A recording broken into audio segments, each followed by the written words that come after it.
With all the distractions in our life, it can be hard to take time to find peace. And in her new audio series, Off the Grid, Sister Jenna of the Meditation Museum offers guided meditations for us to get our lives back on track and to help us find ways to feel more centered. And she joins me now to discuss. Sister Jenna, thank you very much for joining us today. Hi, Carolyn. It's so nice to be with you again. And I loved that interview with Jonas just now. Oh, thank you. I know. Wasn't he great? I mean, just talk about a man that's found some time to take moments to be spiritual and indulge in that. But, you know, Sister, why are we all so busy that we often feel that spiritual well-being is the thing that's on the bottom of our to-do lists? Well, I think one of the things, Caroline, is that we have thought that to be spiritual or to meditate is to sit still and do nothing. And I think why I decided to do Off the Grid into the Heart is to give the awareness that we're constantly on the move. It's like a top. You remember those tops that used to spin really fast when we were young? And so the top is spinning, and it keeps spinning. But if we get some sort of a negative thought or feeling in the midst of the spinning, it throws us off. And then we feel like we want to get off of the grid or we want to go somewhere else. And a lot of people are saying, I can't cope with the speed of life anymore.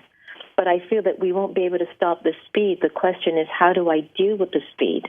And so Off the Grid into the Heart is about bringing the right attitude, like Jonah was saying. It's about being in the game, but being in the game in the right way. And you know, a question I love that you asked is, what's the end result of spirituality or meditation? Remember that one?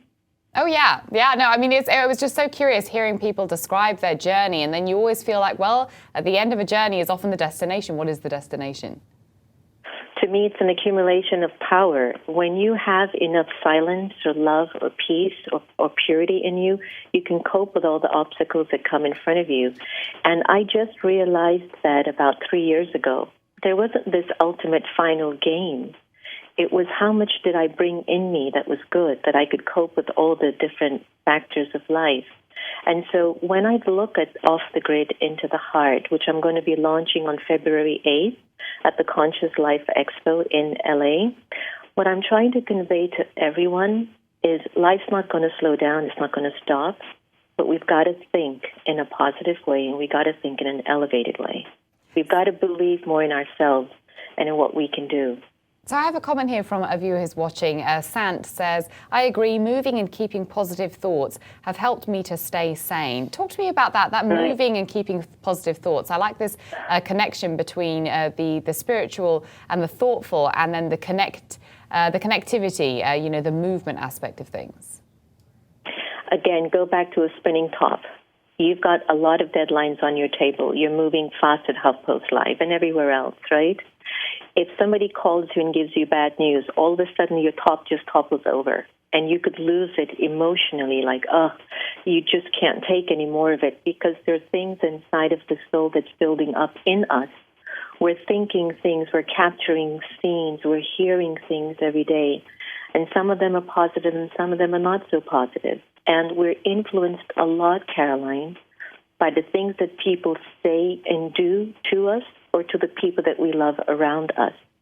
And if those feelings are negative, those feelings can drive us insane if we don't believe in the positivity and the goodness of the human soul. Again, I want to invite you with the spinning top. It's spinning, it's dynamic, it's in motion.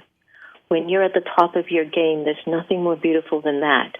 But get a call with bad news, it doesn't look the same. That top just stops spinning in its dynamic way, and you're trying to catch it back. So, to me, meditation and spirituality, please do not think you just have to sit down and stop life.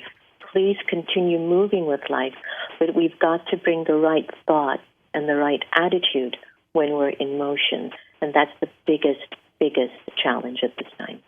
So, Sister Jenna, I mean, tell me, you know, for those moments where you were saying, you gave the example, if somebody, say, for example, has phoned you up and given you some bad news, or has told you something about a loved one of theirs that you don't like the idea of somebody that you love being in pain, how do you stay detached while not, you know, sort of disengaging your empathy? I mean, how do you do that? We have to define detachment. Detachment means I let go of the limited ideas that I've gotten very accustomed to believing in, such as I'm a man, I'm a woman, I'm black, I'm white, I'm American, I'm Persian. If I let go of those attachments, there's something that automatically starts to come up in the soul, and it's called love. So what we find as removal or detachment, I call it just disconnecting from the pattern of being very attached to what I'm just very used to and allowing the original power of the soul to be connected to the scene and the situation. Because if we don't, Caroline, it'll throw us off and we get tired and we get weaker every time we take the negative feelings in and own them. When we own those negative thoughts, it changes the story. You know, a habit is not something we need. And so the habit of thinking of ourselves is just basic. This is my title, this is my role, this is my job. There's more to us than that. There's a soul that's playing the part. So when the soul becomes detached, Carolyn, it basically says, let me just pull back from the part, let me step into where the power is, and now let me come forward and deal with this call that's just come in. It is bad news, but now this bad news needs my positivity to keep it neutral or to make it into something beneficial. So, Sister Jenna, I mean, you released a new CD that people can get their hands on. We've got information on that in our resource well. What are the first steps to be able to keep ourselves on track so that we feel that we're not going out of control in that sort of spinning topper metaphor that you used? I invite everybody to have awareness.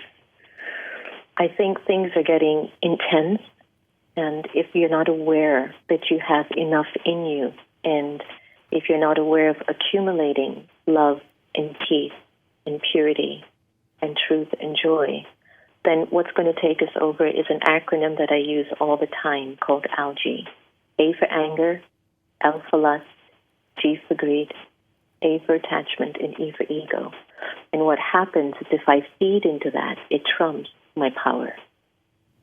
So we need to practice awareness that my true original identity and worth of a person is a being that has the capacity to love even if someone's not loving.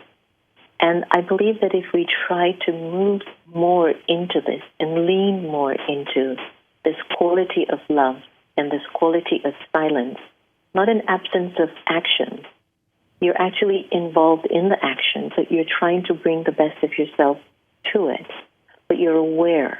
And so it's awareness that's important. Well, Sister Jenna, thank you very much for taking the time and being with us today. I know a lot of people were very excited that you were going to be with us, including Stephen, who's watching and says, Sister Jenna, very wise soul. Listen carefully, folks. She has so much to offer. And thank you very much for joining us today and offering us some words of wisdom. Thank you, Carolyn. And say goodbye. I'm saying goodbye to everyone at Huffpost Live. And guys, thanks for watching. For more information on Off the Grid, check out our resource well below. Up next, Scandal star Jeff Perry sits down with Alona. Stay tuned.